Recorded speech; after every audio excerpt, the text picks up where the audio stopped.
A study conducted at the Pantang Hospital about basic service delivery and the right of mental health patients revealed that poor sanitation, food and verbal abuse of patients still persists.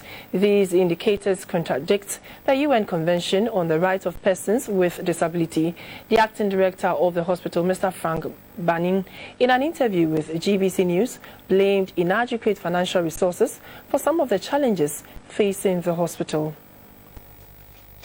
The objective of the study was to deploy strategies to build capacity of hospital staff, strengthen systems to reduce treatment gap for mental illness, as well as promote service delivery that respects patients' rights and autonomy.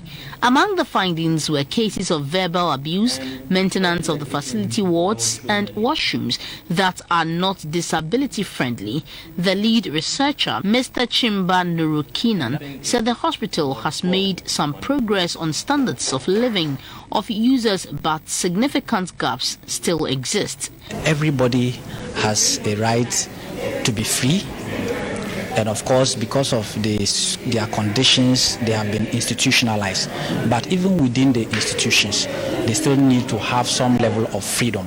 And what we found out was that although at Pantang there are areas designated for the users to have some kind of social comfort and leisure, and the complaints we received from the users was that some of these places have been restricted, and therefore even within the restricted institution that they have, they face further restrictions which they believe that was not conducive enough for their recovery process. The acting director of the hospital, Mr. Frank Banning, said the hospital is aware of the gaps and are taking steps to address it. He appealed to government to enroll mental health patients onto the NHIS. The crux of the problem, the fundamental challenge, is basically funding. There is no means of sustainable mental health financing, and that's a big challenge for us. And if you ask me, I would say that leadership in this country are not treating people with mental health illnesses fairly, in the sense that they are the most poorest in our society, they are the most vulnerable in our society.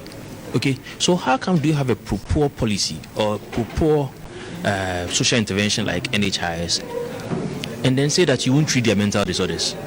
The study recommended that there is the need to institute complaint reporting mechanism, and staff should be trained properly to manage that process without interfering in the reports filed by users. This will provide an avenue for useful feedback on the standard of services delivered in the hospital.